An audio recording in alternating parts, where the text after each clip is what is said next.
Bonjour à tous, je suis Rita de la chaîne Ayurnatur et soyez les bienvenus à cette nouvelle vidéo.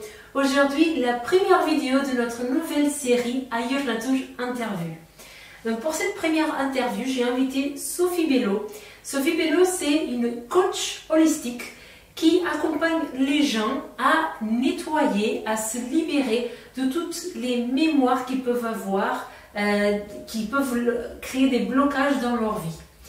Alors, Sophie, elle a fait d'abord un parcours scientifique, elle a étudié d'abord la biologie, et puis par la suite, elle a continué ses études et dans son chemin de vie, elle a compris qu'il y avait quelque chose d'autre qu'elle avait besoin de traiter. Et aujourd'hui, quand elle accompagne les gens, elle les aide à se connecter à leur guide intérieur. Donc aujourd'hui, dans cette interview, on va parler d'écoute de soi, de développement de son intuition. Et on va parler aussi de communication avec son guide, ok? J'espère que vous aimerez cette interview et on commence tout de suite. Bonsoir Sophie. Oui, bonsoir Rita. Alors, je t'ai invitée là ce soir pour nous parler un petit peu de tout ce que tu fais. Parce que je t'ai découvert un petit peu par hasard sur YouTube et je trouvais que ton approche, elle était très intéressante. Parce que tout ce que tu dis, moi comme tu sais, je travaille avec l'Ayurveda, je parle beaucoup de l'Ayurveda sur ma chaîne. Et du coup, j'ai vu qu'il y a des grandes ressemblances avec ce que tu dis et avec ce que je partage dans ma chaîne. Mais par contre, tu vas parler d'autres choses dont je ne parle pas. Et je pense que c'est très intéressant pour les gens qui nous écoutent aujourd'hui ou qui nous écouteront après un replay, de savoir un petit peu sur ce que tu fais. Donc, alors, Sophie Bello, tu es toulousaine et berrichonne, je ne sais pas si je prononce bien. Très bien. Alors, toi, tu as aussi des ascendances de la famille qui vient de Martinique, d'où ton physique. Voilà, c'est ça. Et tu as à la base fait un cursus scientifique, ce que je trouve très intéressant parce que du coup, tu as commencé par un cursus en biologie. Ouais, C'est c'est ça? ça. Voilà, donc avec un DUT. C'est ça. Voilà. Et après, dans tes recherches un petit peu personnelles, je comprends que tu as eu besoin de chercher quelque chose un peu plus dans la spiritualité. Que tu as eu besoin de sortir un petit peu du scientifique sans tout à fait sortir, parce que pour toi, tout ce qui est énergétique, ça fait partie aussi de tout ce qui est scientifique, si je comprends bien ton approche. Oui. Et du coup, c'est là que ton élan, et c'est là que tout ce que tu fais dans ta vie aujourd'hui, c'est commencer à présenter à toi. Tu as donc commencé par faire un petit peu des soins énergétiques, du Oui. Reiki que beaucoup de monde fait aujourd'hui, mais tu t'es pas arrêté là. Tu as commencé à parler à voir un petit peu ce que c'était la reliance, le channeling. Oui. Channeling, je ne sais pas si c'est comme ça qu'on prononce. Voilà. Donc, c'est justement sur ça, de ça que je voulais qu'on parle aujourd'hui, parce que avec la création, donc voilà, tu as été ma première invitée dans mon nouveau programme d'interview, à Your Nature Interview. Et du coup, je voulais justement, les personnes que je recherche, c'est des personnes qui sont terre à terre, parce que dans tout ce qui est ce que tu fais, finalement, on trouve beaucoup de gens un petit peu perchés. Je ne sais pas si c'est correct ce mot. Et il y a beaucoup de personnes qui finalement, elles ne sont pas bien ancrées. Et c'est un terrain qui est très difficile parce que si on a un caractère scientifique que tu as et que moi j'ai aussi, c'est très difficile de parler de spiritualité parce que il y a tout un tas de personnes qui vont écouter, qui vont pas du tout être enracinées, ancrées et ça tombe dans un côté qui est des fois pas très sain. Et Ouais. toi, t'es bien ancré, si je comprends bien, depuis que je te suis un petit peu. J'essaie de garder mon ancrage en tout cas. Voilà. Et donc, je voudrais que tu nous parles un petit peu, juste pour commencer, de comment tu en es arrivé là. Raconte-nous un petit peu ton parcours. Donc, tu as fait le Reiki, tout ça. Et puis, tu as trouvé la reliance. Est-ce que tu pourrais nous parler un petit peu de ça? Oui, bien sûr. Donc là-bas, j'étais dans un parcours donc plutôt biologie, DUT en biologie. J'étais je suis quelqu'un d'assez passionné, qui aime bien savoir comment les choses fonctionnent et tout ça. Donc, c'est pour ça que je me suis orientée là-dessus, mais je n'arrivais pas à me visualiser dans aucun des métiers qui étaient proposés. Et voilà, je voulais absolument faire quelque chose qui me plaise vraiment. Je voulais pas faire quelque chose qui me plaise à moitié. Je voulais sentir que ça résonne. Et en fait, j'ai fait la rencontre d'une amie qui était un peu branchée spiritualité, énergétique et tout ça, mais voilà, sans plus. Et elle m'a fait passer un livre des soins énergétiques de Luc Baudin. Et donc lui, c'est un médecin conventionnel à la base, donc une approche très scientifique, donc c'est vrai que ça m'allait bien. Et donc il parlait des soins énergétiques, pour lui c'est la médecine énergétique, il l'appelle comme ça. Il proposait des exercices de clair ressenti, donc c'est le fait de ressentir l'énergie subtile par les mains. Et notamment l'exercice de ressentir l'énergie d'une bouteille d'eau. Et moi, à ce moment-là, quand j'ai lu ce bouquin, j'étais à la fois très perplexe et en même temps je me disais bon, elle a l'air vraiment de s'y connaître, il a l'air vraiment de crédible en fait dans ce qu'il dit. Et je me suis dit bon, ben, si ce qu'il dit c'est vrai, ben, je dois pouvoir ressentir, je dois pouvoir y arriver. Donc j'ai fait les exercices et puis j'ai suivi très bien arrivé à ressentir cette énergie subtile. Et là ça y est, c'était le découvert, c'était comme Christophe Colomb qui arrive en Amérique, quoi. La découverte d'un nouveau continent. Et voilà, j'ai vraiment foncé dedans tête baissée. Donc, j'ai fait stage soins énergétiques avec Luc Baudin. Et après, j'ai fait le Reiki, premier degré, deuxième degré, troisième degré. Et en fait, c'est lors de stage avec Luc Boudin et puis après avec Reiki, le Reiki que s'est développé ses capacités plus extrasensorielles d'aller lire dans l'énergie, d'aller capter de l'information subtile dans ce qu'on appelle reliance, channeling, médiumnité, voilà, qu'importe. C'est la même chose, c'est de canaliser de l'information qui n'est pas accessible par les cinq sens habituels et voire de contacter des esprits un peu qui sont de l'au-delà. Donc moi, au début, je ne les captais pas. Enfin, pas consciemment en tout cas, mais j'arrivais à voir certains esprits qui m'apparaissaient. Je suis une clairvoyance concrète. Et c'est après, en les voyant, que j'ai eu envie de communiquer avec eux. Et puis c'est venu aussi petit à petit au fur et à mesure des séances. Donc j'ai commencé à faire des séances de massage relaxation, tout début, un petit peu pour mettre dans un pied l'étrier. Puis séance de soins énergétiques. Et puis voilà, il y a des messages, des choses qui me venaient toutes seules très spontanément. Et voilà, j'ai développé du coup cet aspect-là de reliance au fur et à mesure des séances, au fur et à mesure que du coup j'ai essayé de me perfectionner et je me suis intéressée à ça. Voilà, si j'étais assez claire Oui, sur mon très bien. parcours. Et du coup, ce parcours que à la base, c'était un parcours un petit peu personnel, ce n'était pas forcément professionnel parce que tu étais dans une recherche un petit peu de découvrir qu'est-ce que c'était cette énergétique et tout ça. Aujourd'hui, c'est devenu ton métier. Donc, aujourd'hui, tu proposes des stages, des ateliers, des consultations. On parlera un petit peu de tout ça à la fin. Mais juste pour parler un petit peu de ça, dans ton parcours, vu que tu partais de quelque chose de scientifique, est-ce qu'en partant de plus en plus vers la spiritualité, quelque chose qui n'est pas matérialisable, qui est moins concret, même si tu as eu des expériences concrètes, est-ce que tu as passé par des peurs, des doutes? Est-ce que tu t'es demandé, est-ce que je suis folle? Est-ce que, voilà, toutes ces choses-là, est-ce que tu pourrais nous partager un petit peu tout ce que tu as passé, ton vécu personnel et comment tu as dépassé tout ça? Oui.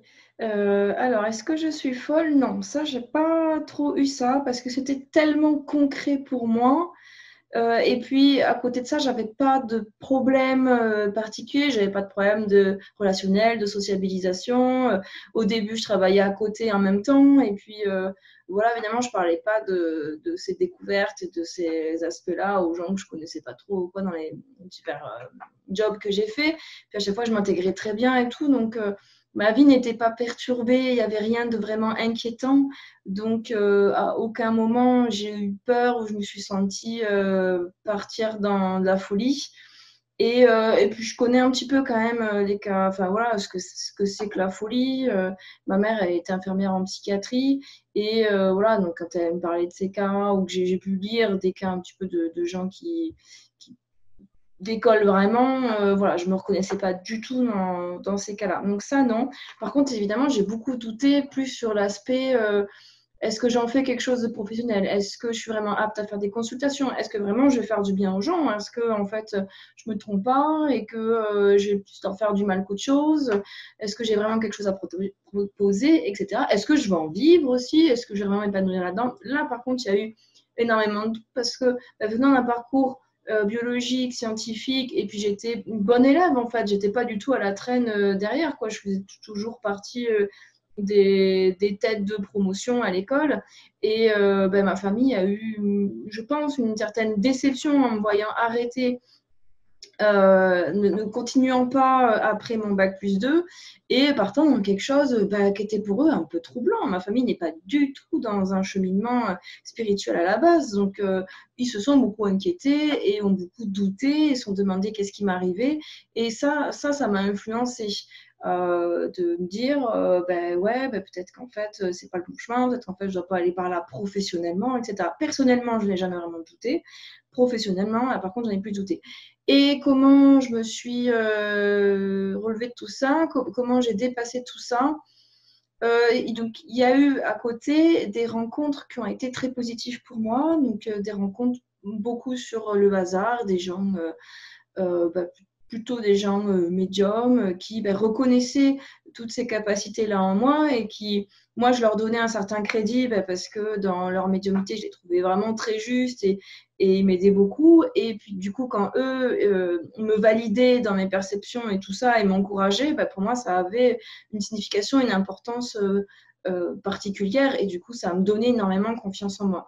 Il y a eu ces rencontres-là. Et puis aussi, il y a eu quelque chose un petit peu de l'ordre de l'ego, mais qui m'a quand même poussée vers l'avant par rapport à ma famille ou même à des amis qui pouvaient ne pas croire en ce projet-là, de dire, non, en fait, ils se trompent et je vais leur montrer qu'ils se trompent. Et tant que je leur ai pas montré qu'ils se trompent, je vais continuer. Alors maintenant, j'ai plus trop ce côté-là, mais ça m'a quand même servi de moteur pendant un temps, là, le côté un peu rebelle à l'intérieur de moi qui dit, je vais leur montrer. Oui, donc ça t'a permis de tenir la route et de… Voilà. Ouais. Voilà. Mais de toute façon, toi, tu étais sûre de ce que tu faisais. Tu n'as jamais douté de toi. C'est ça? J'ai pas douté comment dire, d'être à côté de la plaque ou d'être folle, etc. Parce que comme je fonctionnais de manière un peu cartésienne, il y a mon côté où je crois que ce que je vois, mais comme je voyais, comme je disais tout à l'heure, avec plutôt des apparitions ou alors du clair ressenti, c'était tellement concret, tellement tangible, ces perceptions que je ne pouvais pas en douter. En douter, c'était comme là, en face là, j'ai mon bureau et à la table, c'est comme si je doutais qu'il y avait une table devant moi, c'était pas possible. Voilà, c'était une évidence. Ouais, c'était une évidence, ouais. Ok.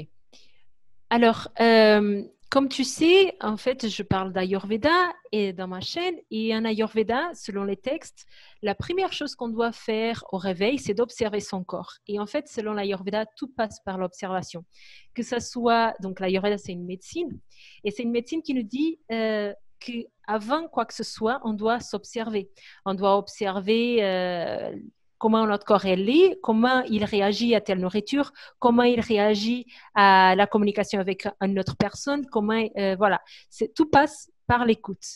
Et toi, tu parles beaucoup de l'écoute aussi, mais tu parles différemment. Tu nous dis qu'on a un guide, ou plusieurs guides, je pense que c'est un guide, souvent tu dis le guide, donc voilà. Tu aides justement les personnes à se connecter à leur guide.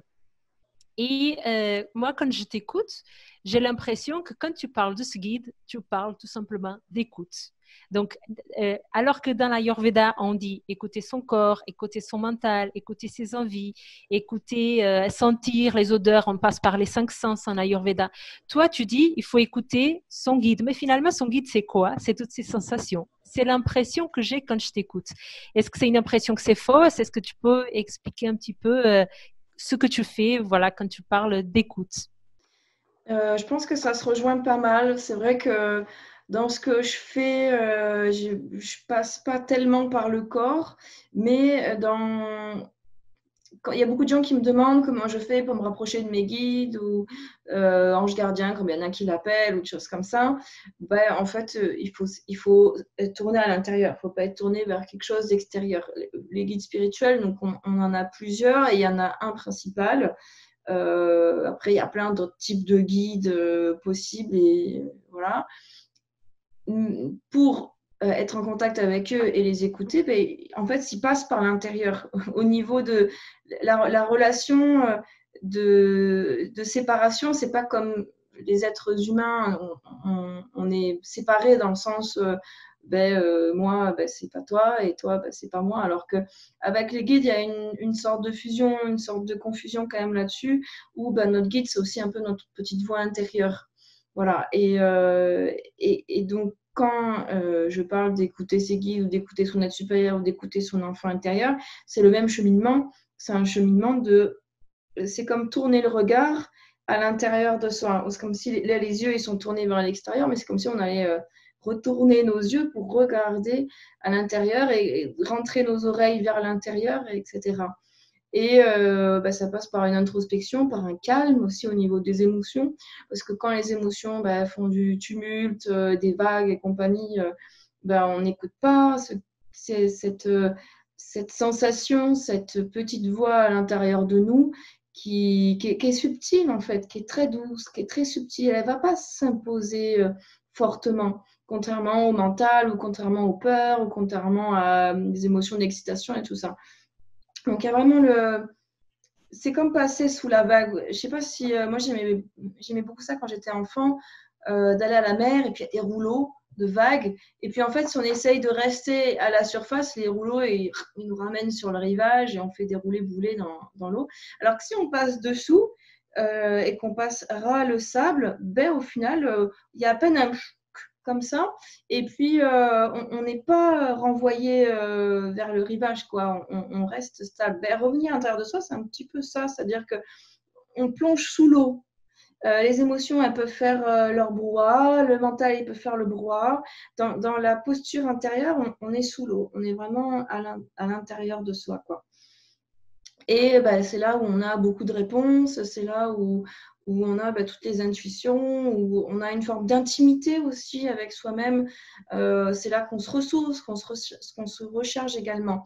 Mais pour ça, il faut aussi se l'autoriser. C'est-à-dire que quand on ne s'aime pas beaucoup, ou quand on doute énormément de soi, ou qu'on ne s'autorise pas tout simplement à se dire que peut-être qu'on peut avoir des intuitions, que peut-être qu'on peut avoir une petite voix intérieure qui nous parle et qui dit des choses très vraies et très justes pour nous, du coup, on ne va pas l'écouter si on ne s'autorise pas ça. Mais de se dire, ok, en fait, j'ai la réponse à l'intérieur de moi, je m'autorise à avoir la réponse, j'écoute pas trop les émotions et tout ça, je les vois de l'extérieur et je rentre à l'intérieur et je vais aller écouter ça. En soi, c'est pas difficile. Il faut juste le faire, quoi. Se dire, ok, maintenant je le fais. Voilà. Ouais. Excellent, très bien expliqué. En plus, ton exemple sous l'eau, c'est parfait. On comprend très bien ce que tu veux dire. Oui, parfait. Du coup, écoute et intuition, c'est un petit peu la même chose selon toi? Ce sont des choses différentes? Comment tu le présenterais, ça? Non, je dirais que l'un favorise l'autre. C'est-à-dire l'écoute intérieure va favoriser l'intuition. L'intuition, c'est quelque chose... c'est comme une radio. La radio, elle va avoir des antennes et puis elle va capter plein de choses qui sont à l'extérieur d'elle, mais ce n'est transcriptable qu'à l'intérieur de la radio. C'est-à-dire que tant que la radio, elle va pas traduire ce qu'elle capte, ça reste de la bouillie. Ça reste quelque chose de complètement... voilà, on ne peut pas écouter de la radio comme ça avec nos oreilles. Il faut une radio qui vient décrypter le truc. Là, c'est pareil. C'est-à-dire que l'information, quelque part, elle est vraiment partout. Dans chaque molécule d'air, dans chaque objet, chaque chose. Mais le traducteur intérieur, c'est le fait d'écouter à l'intérieur. C'est là qui est la radio qui va dire les choses, qui va dire il y a ça, machin, bidule, bref, qui va causer. Donc le fait de s'écouter, ça permet d'accéder à l'intuition.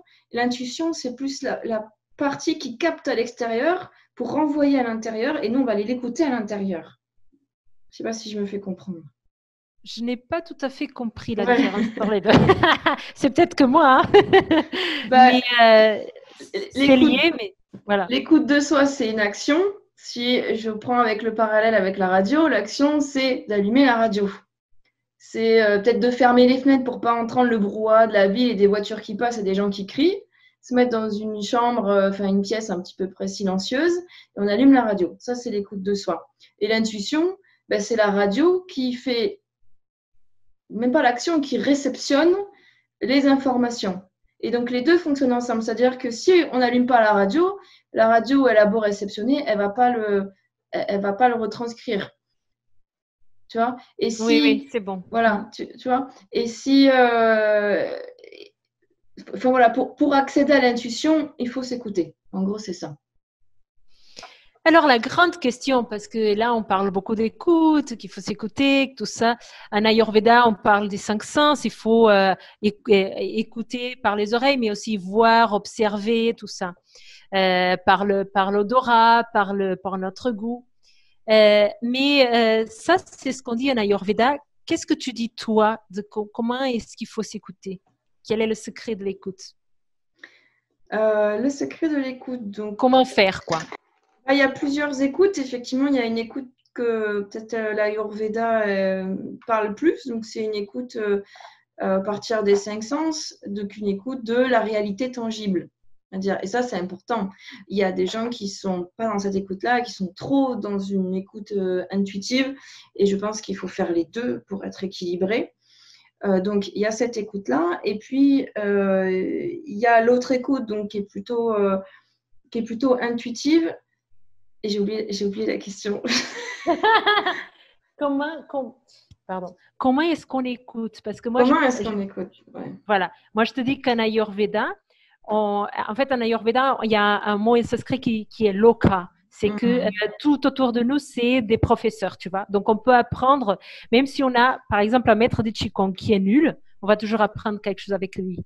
Un enfant, on va apprendre quelque chose avec lui. Mais on va apprendre quelque chose d'une pierre. On va apprendre quelque chose du vin. Si on est à l'écoute et si on écoute, par exemple, s'il y a le vin, il est frais, on va avoir froid. Donc, si on s'écoute et si on a du discernement, on sait qu'il faut se couvrir. C'est des trucs tout simples comme ça. Après, ça va plus loin. Est-ce que pour toi, l'écoute, c'est des choses comme ça, faciles et tangibles et matérielles, même si ça part aussi dans le spirituel, en Ayurveda? Comment toi, tu dis de pratiquer cette écoute? Ok. Oui, ok. Moi, je vois où est-ce que j'ai commencé du coup. Oui, donc cette écoute-là, par rapport à l'Ayurveda, je la valide. Après, il y a d'autres écoutes qui vont être un peu plus symboliques. C'est-à-dire que tout ce qui nous arrive dans la vie n'arrive pas par hasard et tout est symbolique. C'est-à-dire, quel exemple je pourrais donner? Je ne sais pas, imaginons, c'est un truc qui m'est arrivé il n'y a pas longtemps. Vous allez quelque part et puis vous faites voler quelque chose, par exemple votre vélo, c'est mon vélo, j'ai volé mon vélo. Ou je sais pas, votre porte-monnaie, votre sac, quelque chose, voilà, n'importe quoi, un vêtement.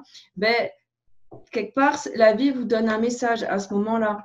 Ce vol, il traduit quelque chose qui est à l'intérieur de vous. Et là, donc, il y a une autre écoute, c'est quel est le message que me donne cet événement que je suis en train d'expérimenter. C'est pareil, n'importe quelle rencontre dans la rue, c'est pareil. Ça va vous donner un message. Quel est ce message symbolique que la vie est en train de me donner par là? Par exemple, il y en a plein d'autres exemples, mais c'est de voir les événements de la vie qui nous arrivent, qu'on attire à soi, comme des messages à interprétation symbolique, un peu comme un rêve. Et on fait des rêves et tous les rêves ont une signification. Alors des fois, c'est un peu difficile à interpréter, mais ils ont tous une signification ou une autre.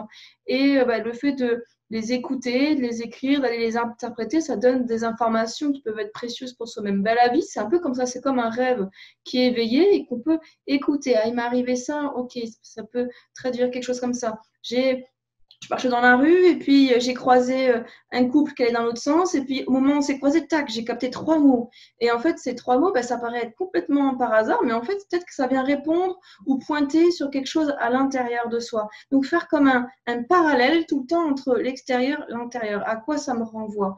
Et donc ça, c'est une autre forme d'écoute qui est aussi intéressante. Je sais pas, par exemple, même écouter, ça va jusqu'au sens du vent. On peut aller, tu parlais de vent, observer bah, le vent, là ça fait froid, du coup, ceci, cela.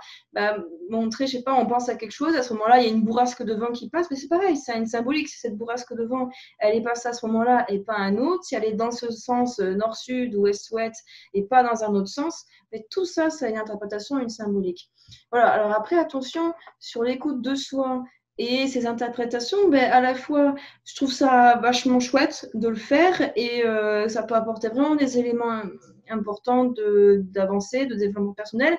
Et en même temps, il ne faut pas trop tomber dans certains pièges parce que l'esprit va aussi aller chercher des signes là où il veut en avoir. Disons que ça marche très bien à partir du moment où on reste assez neutre à l'intérieur et sans jugement.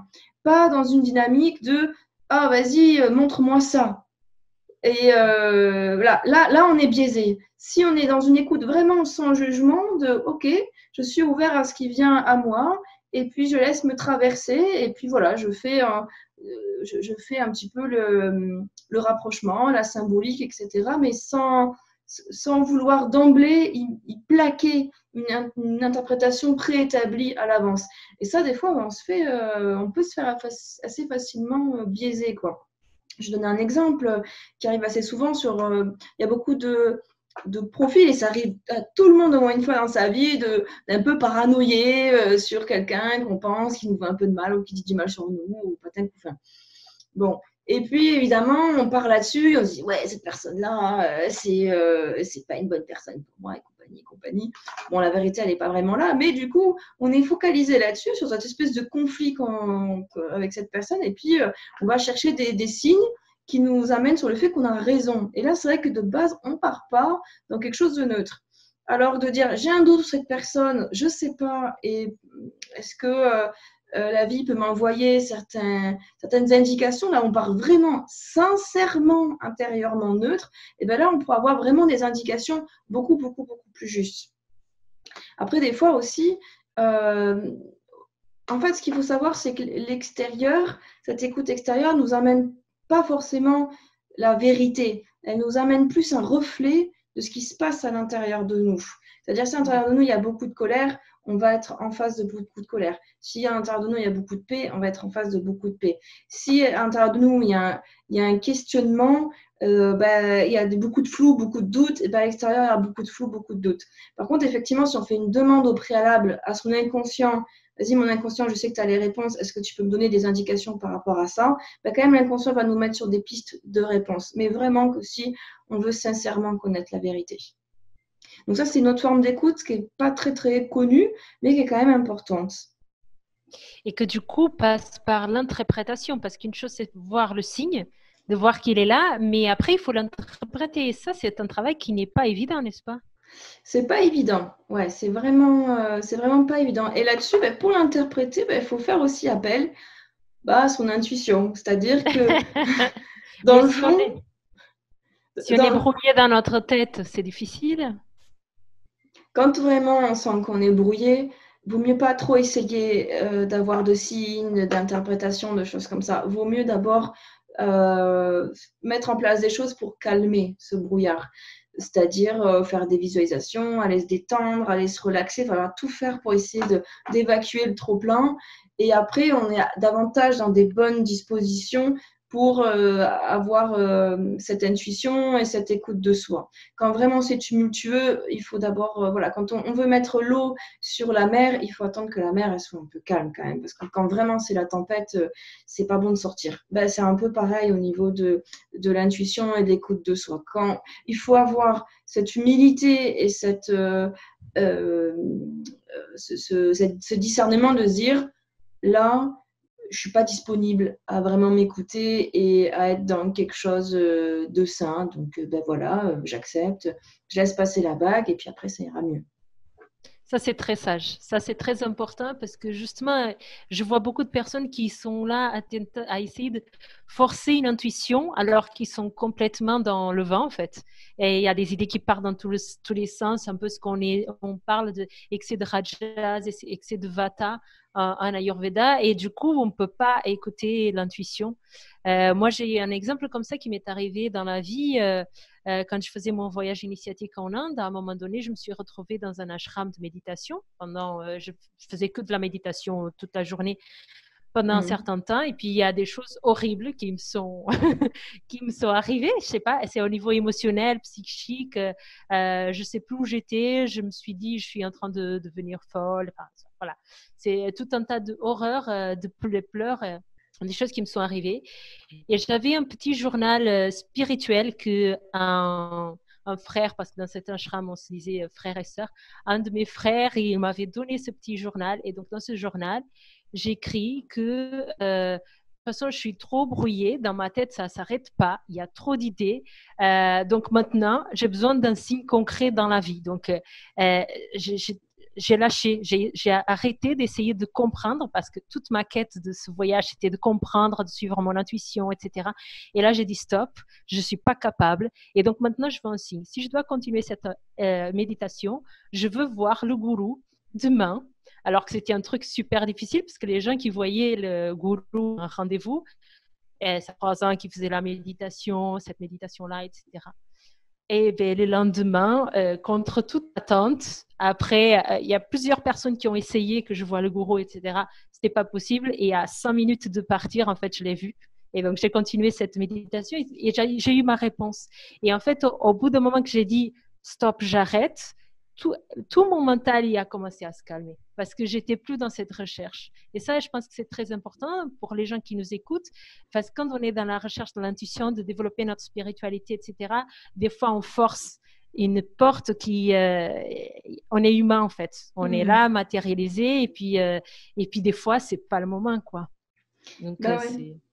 Ouais, il est vachement bien ton exemple, je trouve. Ça a montré, il y a eu un moment où tu as arrêté de lutter. Il y a eu un Voilà. lâcher-prise. Et c'est vrai que ben, dans la spiritualité, je vois des personnes qui me disent, ça fait 10 15 ans qu'ils essaient de développer leur intuition et puis ça marche pas. Et ils me disent, mais comment ça se fait? Qu'est-ce qui va pas chez moi, etc. Et en fait, parce qu'ils essaient de développer en essayant de faire quelque chose, en luttant un peu comme s'ils faisaient un sport ou quelque chose comme ça. Et en fait, la porte de l'intuition, si on peut appeler ça comme ça, ou d'écoute de soi, elle fonctionne pas quand on la brutalise. En fait, c'est pas nous qui allons l'ouvrir, elle s'ouvre pour nous. Parce que c'est un état de réceptivité, où en fait, c'est pas un état d'action, où on va apporter une action sur quelque C'est chose. passif. C'est C'est passif, ouais. C'est un état d'intérieur, on s'ouvre à l'intérieur, c'est très passif. Et c'est vrai que dans notre société occidentale, on a plutôt tendance à valoriser l'action, à être actif, à y aller, voilà, des choses comme ça. Et ce qui n'est pas mauvais en soi, hein, quand on est trop passif aussi, c'est pas, voilà, c'est un déséquilibre également. Mais pour les personnes qui ont tendance à être vraiment dans cette espèce d'action et de trucs de comme s'ils avaient c'était quelque chose à conquérir en fait, ben ça bloque complètement quoi. C'est pas quelque chose qu'on tout à fait. conquérit, c'est quelque chose qu'on laisse venir à soi. Et c'est là où moi j'aurais pu très bien être dans cette catégorie. Hein. Je suis quelqu'un qui est assez dans l'action et tout ça, mais c'est vrai qu'à la base je cherchais pas du tout à développer une intuition, etc. Moi je cherchais juste quelque chose d'assez scientifique et du coup c'est ce qui faisait, c'était cette ouverture. Mais je pense que je l'aurais découvert d'abord de l'extérieur en disant ah ça existe, ça a l'air trop cool et après essayer de le faire, je pense que j'aurais bloqué pareil quoi. Et maintenant encore, on a parlé d'écoute, on a parlé d'intuition qui sont finalement reliées, mais on n'a pas encore parlé de mission de vie. Finalement, c'est quelque chose qui est lié parce que si on a besoin de s'écouter, on a besoin de suivre son intuition pour connaître sa mission de vie. Et sur ma chaîne, j'ai beaucoup de personnes qui me posent cette question. Donc, je suis sûre que c'est une question des internautes qui est demandée parce qu'on me la pose par mail. Donc, je voudrais savoir ce que toi, tu penses. Qu'est-ce que c'est que cette mission de vie? Comment peut-on la trouver? Ok. Bah pour moi, une mission de vie, elle se trouve pas, elle vient à soi déjà. Donc c'est pareil, c'est dans un état d'ouverture. C'est pas quelque chose qui est caché, qu'il faut qu'on aille dans un explorateur dans la forêt amazonienne, essayer de déterrer un trésor qu'est la mission de vie, et puis après ça, tout va bien. Enfin voilà, moi je ne le vois pas du tout comme ça. Quelque part, finalement, on se rend compte quelle est notre mission de vie une fois qu'on est en train de la faire. On se dirige un peu vers les choses comme ça, par envie. En fait, notre mission de vie, c'est ce qui nous fait envie, quoi, tout simplement. On écoute ce désir, on y va, on fait les choses, et après on se dit, mais en fait, c'était ça, la mission de vie. Moi, c'est un peu comme ça que ça s'est passé. Et les gens, c'est comme l'intuition, si on cherche à avoir une action pour développer, ouvrir une porte, ça ne fonctionne pas. Dans la mission de vie, c'est un peu pareil. Si on cherche, on essaie de l'ouvrir, etc., ça ne marche pas. Et souvent, en fait, ce que j'ai remarqué dans les personnes qui cherchent à connaître leur mission de vie, parce que donc elles ne se sentent pas dans leur mission de vie, globalement, il y a souvent derrière une recherche, une quête de sens, parce qu'elles ont perdu un certain sens dans leur vie. Et ce sens est perdu beaucoup à cause de problèmes de non-reconnaissance. Elles ne se reconnaissent pas dans leur famille, elles ne se reconnaissent pas dans les groupes dans lesquels elles ont été. Et il y a un problème de non-appartenance. C'est un petit peu le mal du siècle. Avant, les sentiments d'appartenance étaient vraiment très forts. On appartient à une famille, on appartient à une nation, tout ça. Et maintenant, toutes ces choses-là, elles éclatent. Il y a la mondialisation, il y a beaucoup de choses qui s'ouvrent partout. Et du coup, le sentiment d'appartenance est un petit peu moins fort. Et donc, il y a une perte de sens derrière et on va chercher une quête de sens. En gros, quand les gens me disent c'est quoi mission de vie, c'est ce qu'il y a derrière, c'est je recherche à me placer dans quelque chose dans lequel je me sens utile, je me sens à ma place, je me sens bien et dans lequel je pourrais enfin arrêter de lutter. Et en fait, c'est l'inverse. D'abord, on arrête de lutter et on se sent à sa place, on se valide en fait, on se dit j'ai ma place ici, je ne suis pas là pour rien. Et c'est à partir de là qu'il y a quand même un poids qui se relâche parce qu'on est sûr de ça, on n'a plus à se le prouver en fait, on l'intègre comme étant une vérité. Et puis c'est à partir de là que les choses se mettent en place en fait, tout simplement. Donc c'est un peu, moi ce que je conseille aux gens, c'est de faire un raisonnement inverse. Autre chose, dans la mission de vie, on entend souvent le métier, le côté assez professionnel. Parce qu'il y a beaucoup de personnes qui ne se reconnaissent plus dans le domaine professionnel qu'ils ont choisi à la base, qui sont en reconversion et tout ça. Des burn-out. Voilà, des choses comme ça. La mission de vie, elle est beaucoup plus qu'un travail, beaucoup plus que quelque chose de professionnel. Et on n'a pas une mission de vie très précise, un peu comme on a un poste de travail quand on prend un nouvel emploi. Notre mission de vie, c'est aussi beaucoup de dépasser des choses personnelles. Par exemple, on est né dans une famille où on n'était pas désiré et puis derrière, il y a toujours eu un peu une sensation de rejet. Dans une mission de vie, déjà, ça va être de dépasser cette peine du rejet, cette blessure du rejet. Et souvent, pour les gens qui cherchent leur mission de vie, il y a quelque chose qui a dépassé ce sentiment de différence, ce sentiment d'être à part, ce sentiment d'être quelqu'un de bizarre, voire ou même d'en vouloir aux autres, d'avoir l'impression que les autres sont tous bien comme il faut et puis que soit on est un petit peu bizarre, un petit peu différent, etc. Ça, c'est un sentiment qui est à dépasser pour arriver à être bien et ça fait partie de la mission de vie, que de dépasser ces blocages et tout ça. Donc la mission de vie, il faut le voir comme quelque chose de très global et puis aussi, pas trop se mettre la pression, parce qu'on se dit, si je ne trouve pas ma mission de vie et que je ne suis pas dans quelque chose dans lequel je me sens bien, épanouie, et puis ça y est, c'est tracé, c'est ça ma voie, on a l'impression d'être passé à côté de quelque chose et puis on a raté sa mission, quoi. Non, on ne peut pas rater sa mission, en fait. On ne peut pas être vraiment... c'est toute la dichotomie, en fait. On ne peut pas être vraiment à côté de nous, quoi. C'est-à-dire que même quand on a l'impression d'être à côté de la plaque, d'à côté de nous-mêmes, c'est partie de notre mission de vie, de s'être décalé de nous pour se recaler ensuite vers quelque chose qui nous ressemble plus. Et voilà, ça c'est à comprendre pour ne pas se mettre de pression, quoi. Surtout, il ne faut pas se mettre de pression. Ça, c'est vraiment important dans tout le développement personnel. C'est l'inverse de la pression, c'est l'ouverture, l'accueil. Et voilà, c'est comme ça qu'on avance et qu'on chemine. Voilà, ça c'est important. Je reçois de plus en plus de personnes en ce moment qui qui ont des burn-out ou des situations de ce sens, qui ne se sentent pas bien. Et du coup, il y a tout un tas de déséquilibres, autant physiques que psychiques, qui se déclenchent. Le médecin dit que tout va bien. Après, en fait, c'est comme la personne est bien, elle est bien, elle est bien, et d'un coup, elle a le burn-out. Mais en fait, il y a tout un chemin qui se fait. Mais ce que je vois chez ces personnes-là, c'est que elles ont la peur de changer. Elles voient qu'elles sont pas bien. Il faudrait arrêter, par exemple, il faudrait arrêter le travail. Mais si j'arrête ce travail, après, j'ai tellement travaillé pour arriver à ce poste, les personnes qui sont à leur compte, des choses comme ça. Alors, comment peut-on les conseiller à ne plus avoir cette peur, à ne plus, parce que c'est des peurs finalement, c'est un manque de confiance dans la vie, parce que elles se disent après c'est tout perdu. Et alors que normalement, le burn-out, il est là pour nous dire change de direction, tu seras mieux. C'est très bien un burn-out si on voit de ce point de vue-là. C'est maintenant, voilà, maintenant tu renais quoi, comme une phénix. C'est extraordinaire. Mais on n'est pas prêt à l'entendre quand on est dans une situation de burn-out. Qu'est-ce que tu dis aux personnes dans ce cas-là?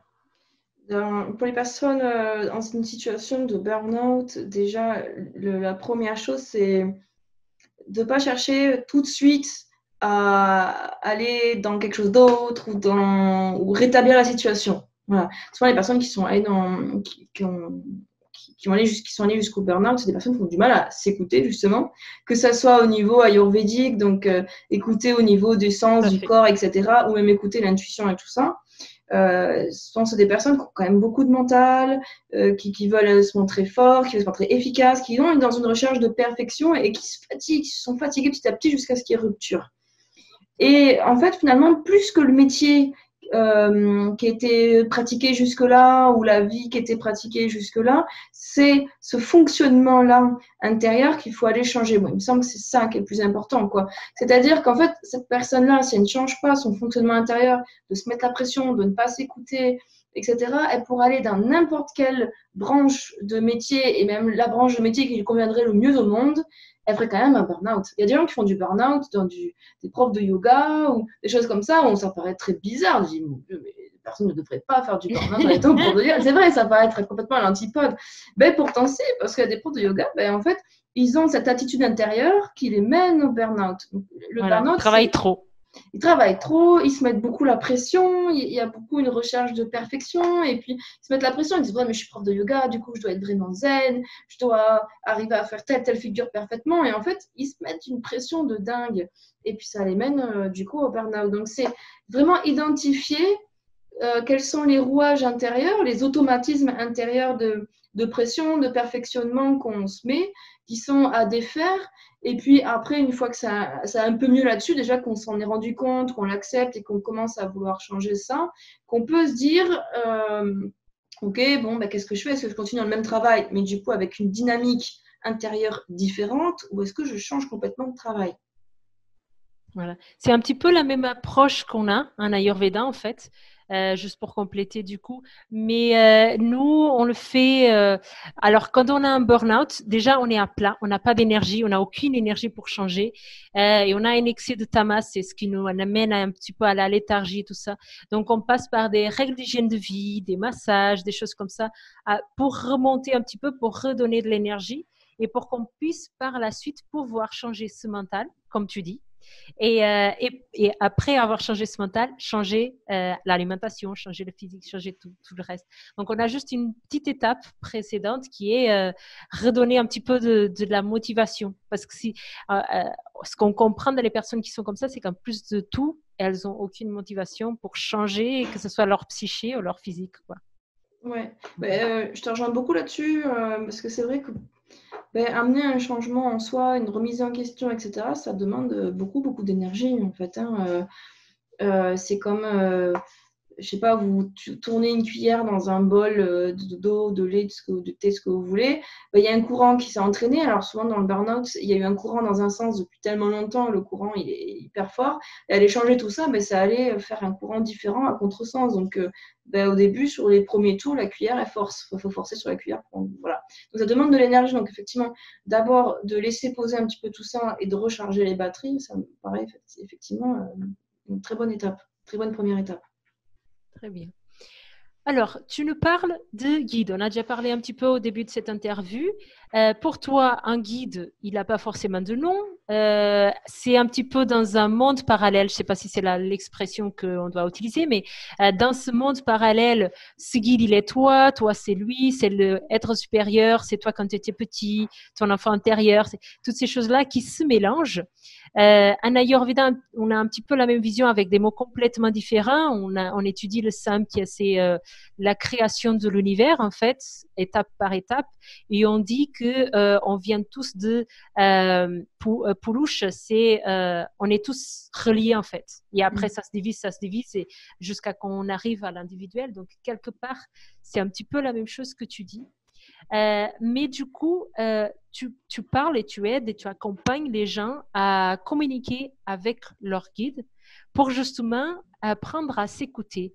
Est-ce que tu pourrais nous expliquer un petit peu ici, aux personnes qui nous écoutent ce soir ou en replay, comment est-ce que les personnes peuvent justement essayer de partir dans ce travail d'écoute pour parler avec leur guide, finalement parler avec eux-mêmes, mais voilà, avoir cette discussion, je ne sais pas comment expliquer. Tu m'as compris? J'ai compris.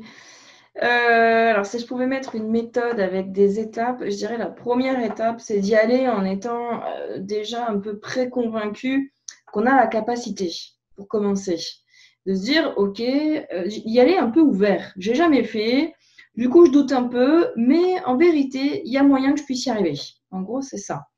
Et d'y aller plutôt dans quelque chose d'une découverte, comme si on allait rencontrer une nouvelle personne, avec, voilà, comme si on nous avait prédit, oh, je vais te faire rencontrer quelqu'un, c'est quelqu'un de super fun, tu vas voir, vous allez vachement bien vous entendre. Et on dit, ah, j'ai envie de rencontrer cette personne. D'aller un petit peu là-dedans. Donc, du coup, ça nous emmène une position intérieure d'ouverture, de confiance, de joie. Voilà. Et déjà, rien que ça commence à élever notre vibration, parce que on n'a pas parlé encore jusque-là de taux vibratoire.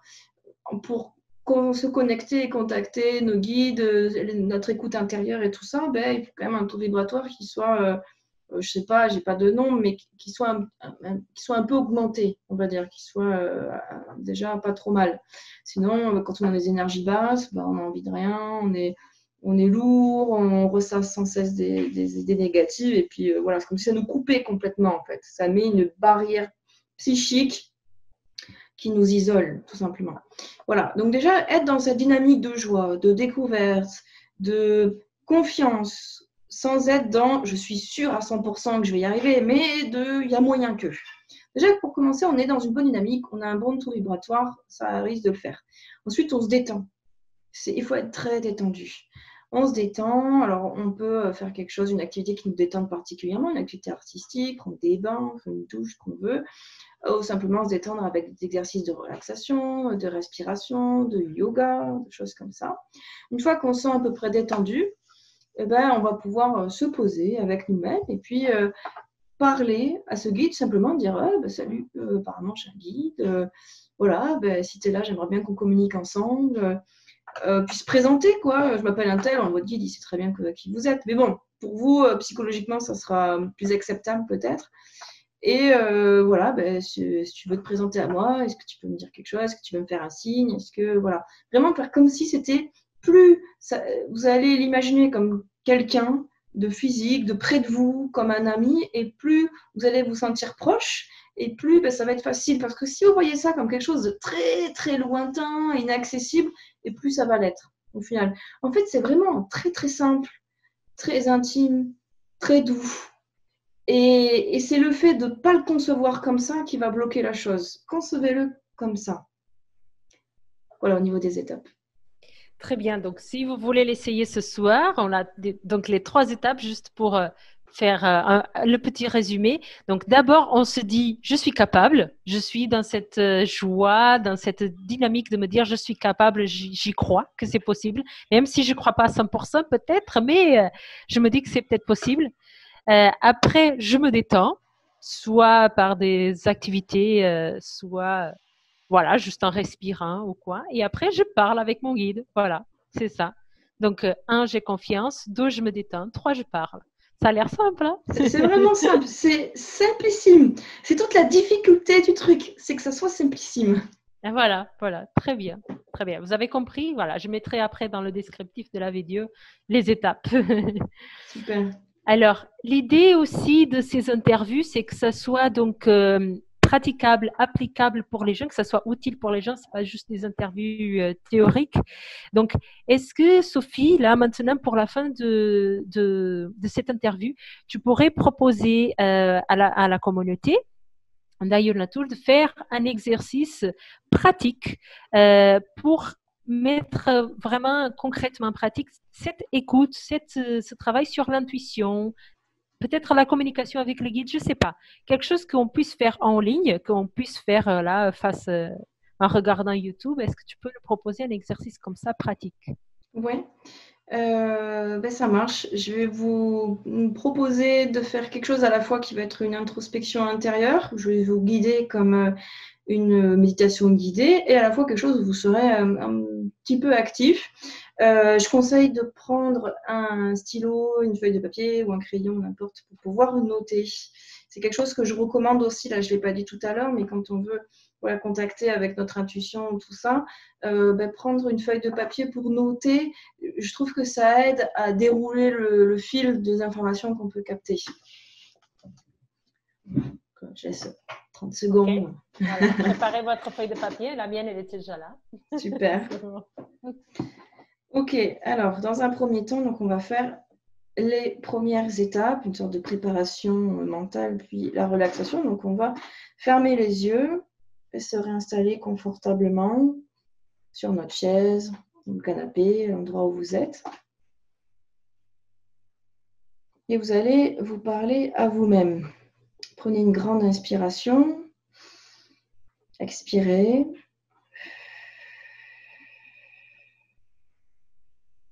Voilà, dites-vous intérieurement, ok, je ne sais pas à quoi m'attendre. Je sais que ça va être fun, amusant, enrichissant. Je ne l'ai jamais fait, donc je ne peux pas être sûre que j'en sois capable. Mais il n'y a aucune raison que j'échoue particulièrement. Donc je suis ouvert, ouverte à la réussite de l'exercice.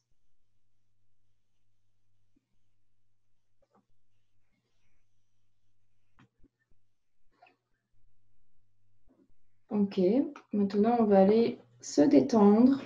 Donc toujours yeux fermés, vous recentrez simplement sur la respiration. Écoutez l'air qui entre par les narines. Cet air faire le trajet des narines jusqu'au poumon et vous pouvez même visualiser que cet air aille jusqu'au ventre, comme si ça remplissait tout votre ventre. Et à l'expiration, l'air repart du ventre, remonte jusqu'à vos narines et sort à l'extérieur.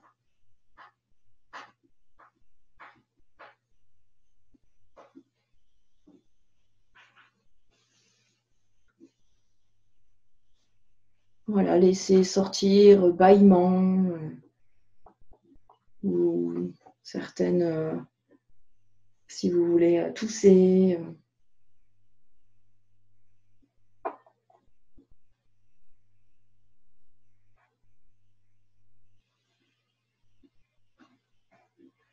Et vous pouvez vous répéter intérieurement, je suis détendue, de plus en plus détendue, car je suis dans une totale sécurité et je sais que tout ce qui va se passer sera pour le mieux. J'accueille avec joie, ouverture, car j'ai confiance.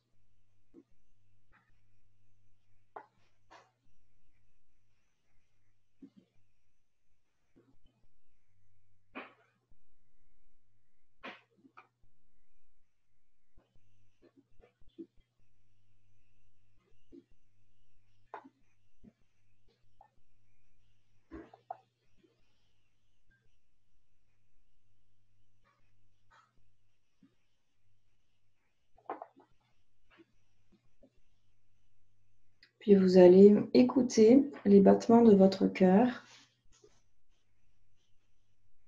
soit les ressentir dans votre poitrine, vous pouvez peut-être même les entendre. Vous pouvez ressentir aussi les battements dans d'autres parties de votre corps.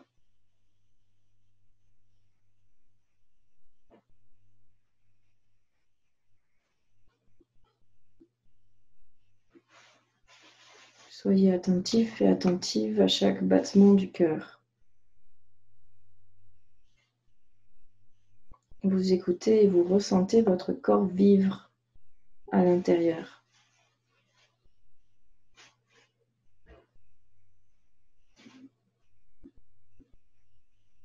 S'il y a des inquiétudes, des émotions qui remontent, ne les prenez pas trop au sérieux. Ne vous attardez pas dessus, laissez-les simplement remonter puis disparaître. L'écoute intérieure au niveau physique peut faire remonter les émotions et laissez-les simplement faire leur chemin.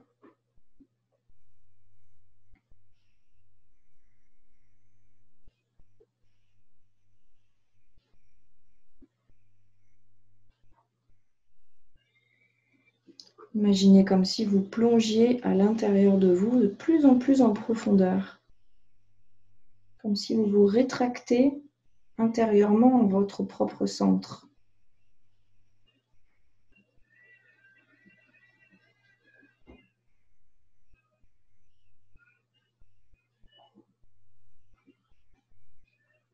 Puis vous allez demander à votre guide principal de venir se présenter à vous. Vous pouvez lui dire bonsoir, bonjour, salut. J'aimerais faire ta connaissance, je sais que tu es là. Pourrais-tu manifester ta présence, venir à mes côtés? N'ayez aucun jugement par rapport à ça. Laissez disparaître toute pensée de « c'est pas possible, je vais pas y arriver », etc. Laissez-les partir, ne les retenez pas. Restez plutôt attentif aux pensées de « je suis ouvert à l'écoute ». Je prends en compte toute sensation subtile qui viendrait à moi. Sensation de présence subtile. Sensation de vibration. Petit bruit à l'extérieur.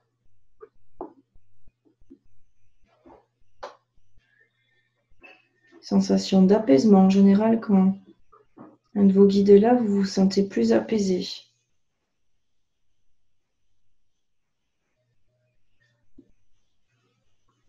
Vous pouvez le remercier d'être là, de veiller sur vous, de vous guider.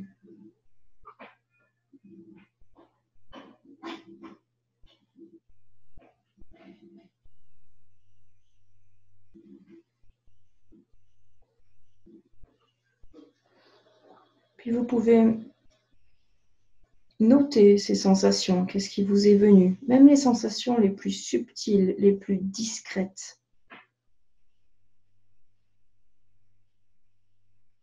Notez-les sur votre papier. Ne négligez pas toutes ces sensations. Pour elles, elles vous paraissent peut-être insignifiantes, mais elles peuvent être au contraire très significatives.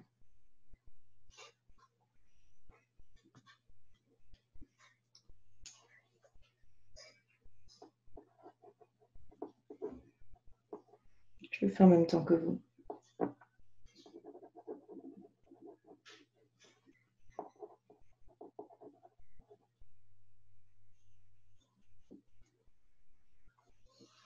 Une fois que c'est fait, vous allez pouvoir lui poser une question, plutôt une question ouverte.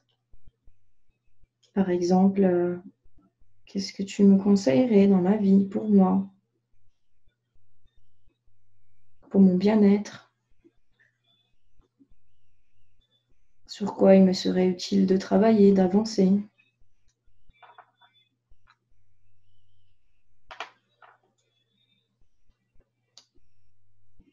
Tout simplement très ouvert. Par exemple, qu'est-ce que tu aurais à me dire qu'il me serait utile?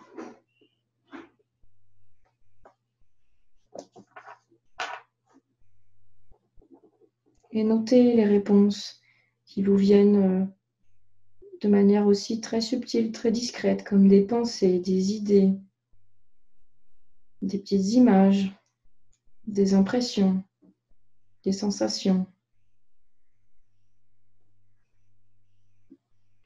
Ne vous attendez pas forcément à entendre concrètement quelque chose. C'est plus des impressions, des pensées.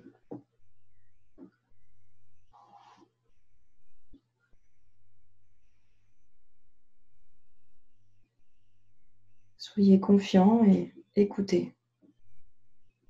Réceptionnez ces informations.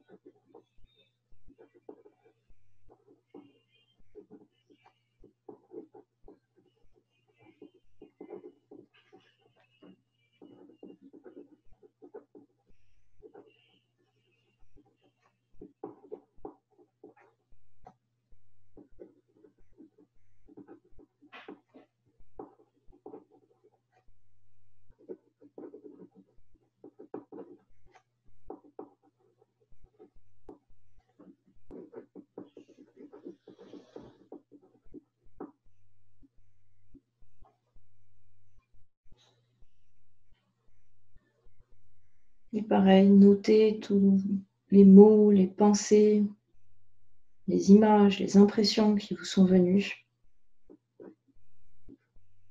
N'ayez aucun jugement par rapport à ça. N'essayez pas de savoir si c'est votre mental, si c'est votre guide, si c'est autre chose. Notez simplement.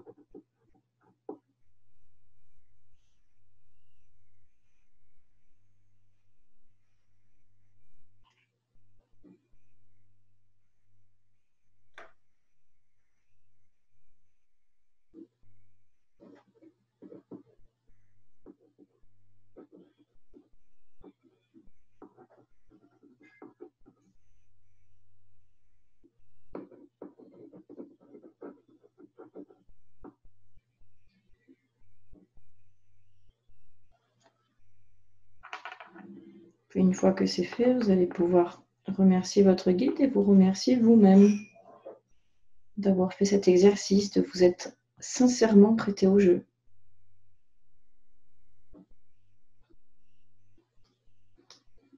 Puis vous allez pouvoir revenir à votre respiration de manière plus consciente, plus dynamique. Vous allez pouvoir bouger un peu les membres de votre corps.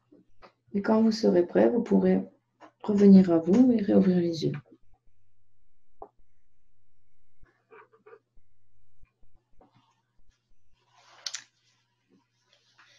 Et voilà, j'espère que chacun aura pu faire sa petite expérience personnelle. Très bien. Moi, j'ai envie de partager un petit peu comment ça s'est passé pour moi. J'allais te poser la question. Alors, moi, c'est pas la première fois que je fais des exercices de ce genre, mais c'est toujours différent à chaque fois de toute façon. Et puis là, c'est particulièrement avec un guide. On parle directement à notre guide, donc c'est carrément différent d'autres choses que j'ai pu faire.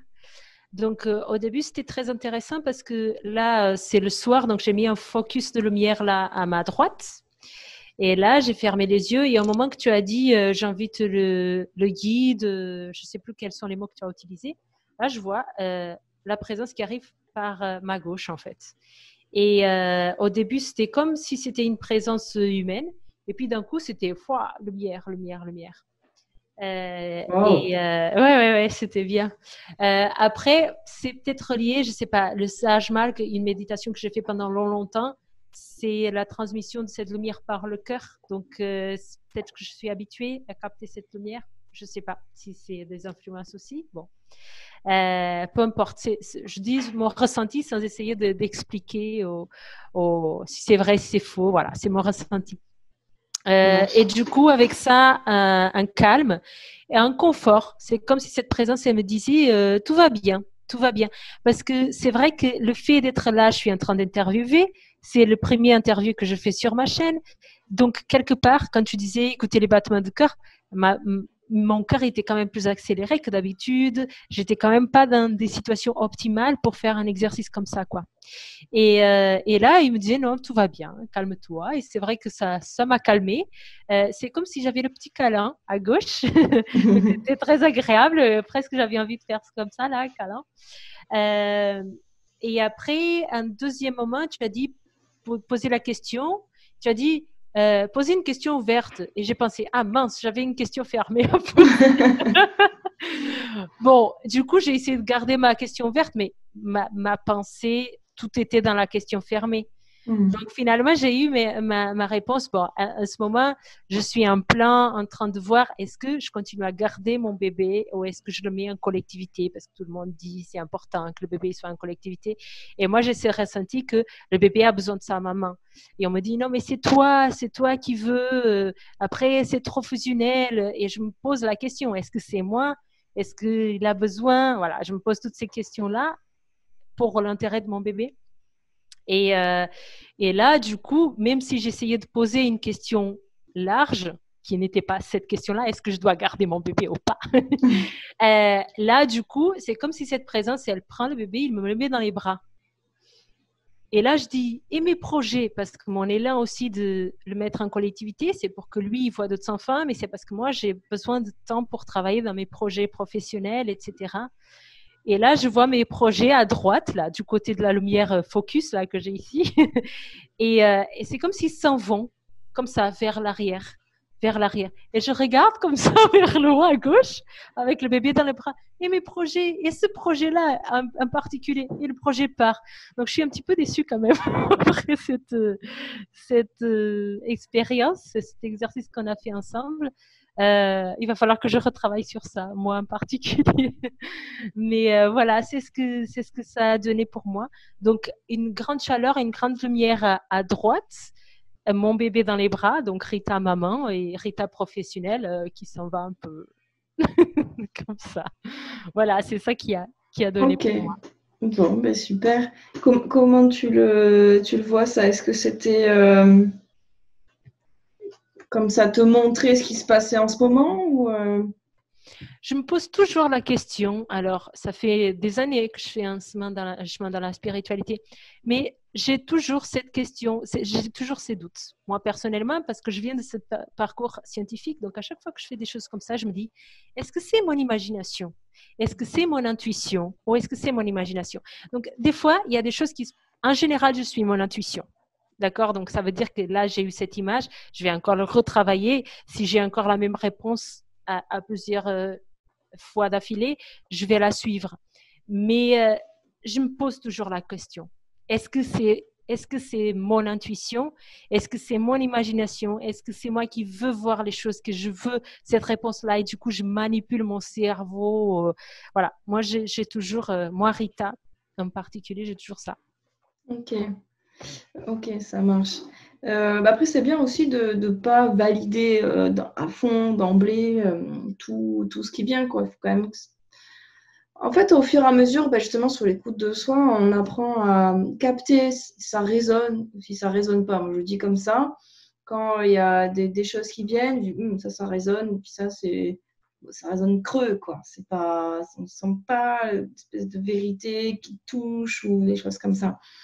Bon, ça s'apprend aussi avec le temps, on affine et voilà, faut pas non plus chercher à être le best d'écoute de soi dès le début. Après, peut-être que cette question, c'est pas vraiment la bonne. Des fois, c'est ça, quand on bute sur une question et qu'on n'arrive pas à avoir de réponse, c'est que c'est pas la bonne. Donc, peut-être des fois demander quelle est la bonne question qu'il faut que je me pose ou quelle est la réelle problématique. en fait, même souvent, des fois, les guides, ils répondent par des questions et nous aident à nous interroger à l'intérieur pour comprendre, en fait, quelle est notre démarche réelle.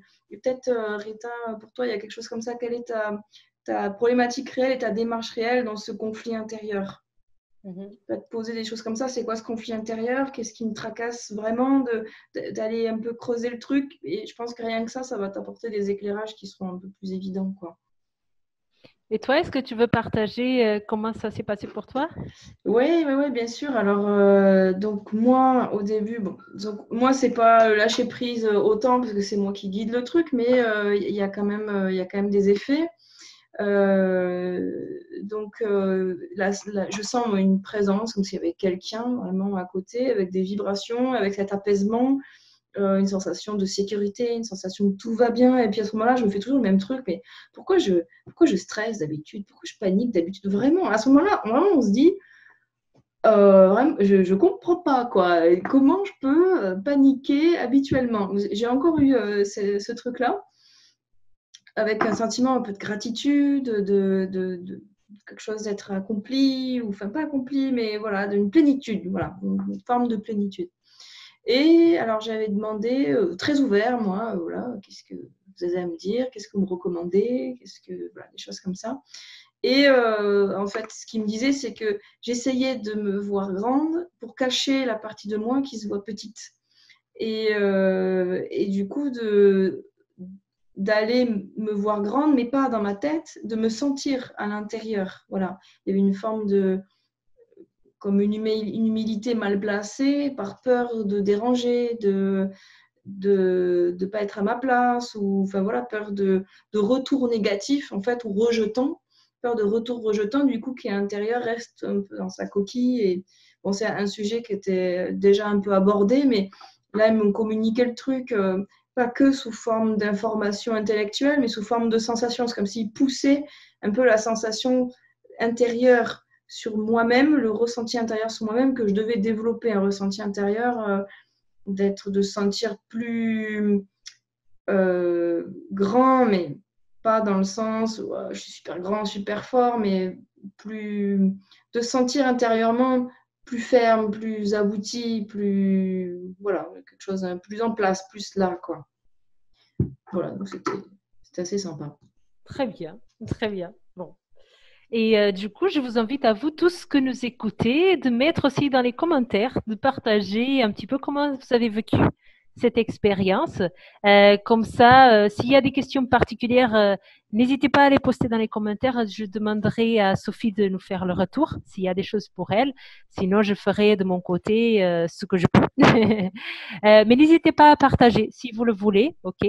C'est pas anonyme, donc c'est toujours des fois un petit peu délicat. Mais si vous êtes dans le partage, parce que le fait de partager, comme ça, les personnes qui ont un petit peu du mal, elles peuvent se dire tiens, je suis pas seule, je peux le faire. Il y a d'autres personnes qui ont vécu cette expérience. Je vais aussi partager pour aider d'autres personnes. Donc ça peut être très intéressant. Ouais, Et voilà. Et on arrive un petit peu à la fin de cette interview. Donc, si vous voulez savoir un peu plus sur Sophie Bello, vous pouvez regarder sa chaîne YouTube qui s'appelle Sophie Énergie, c'est ça? C'est ça, ouais. Voilà.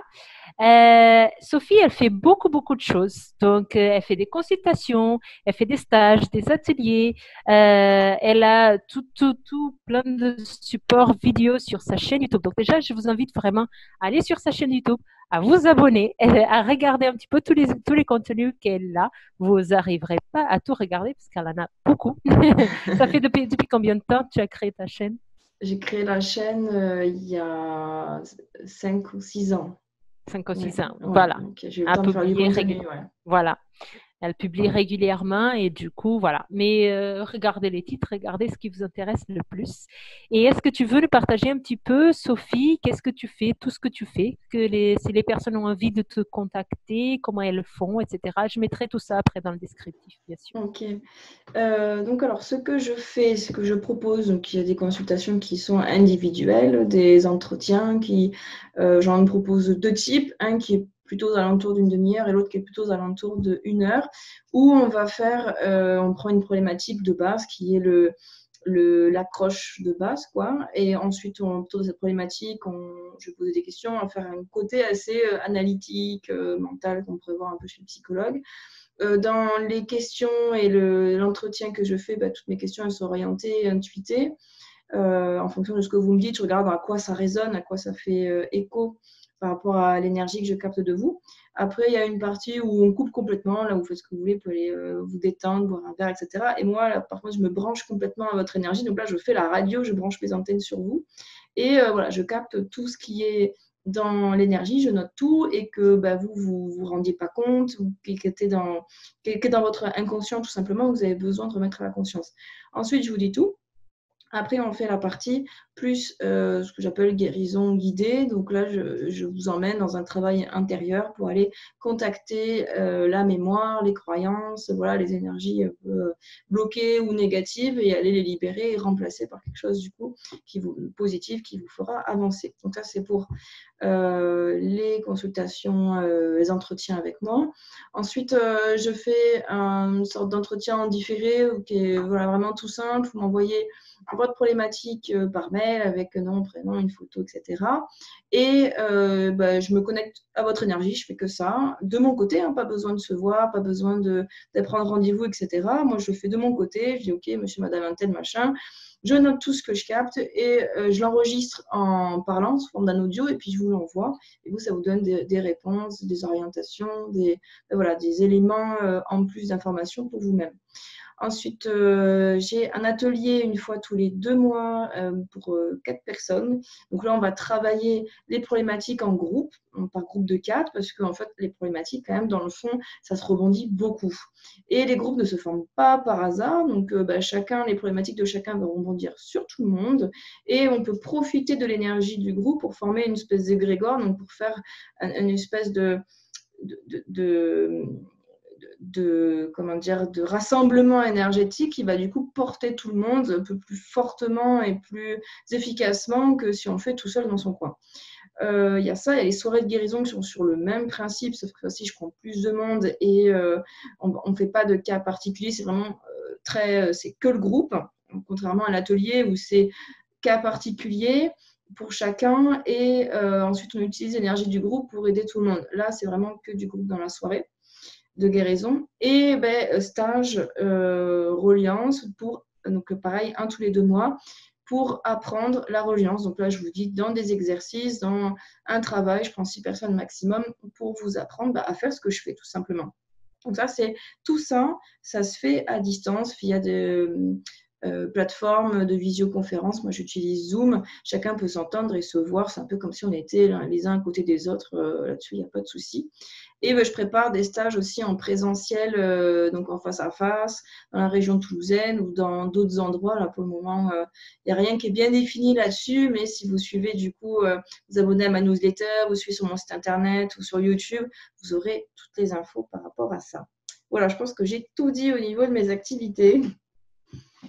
Et je te remercie du coup, Rita, pour cette interview. C'était vraiment très sympa.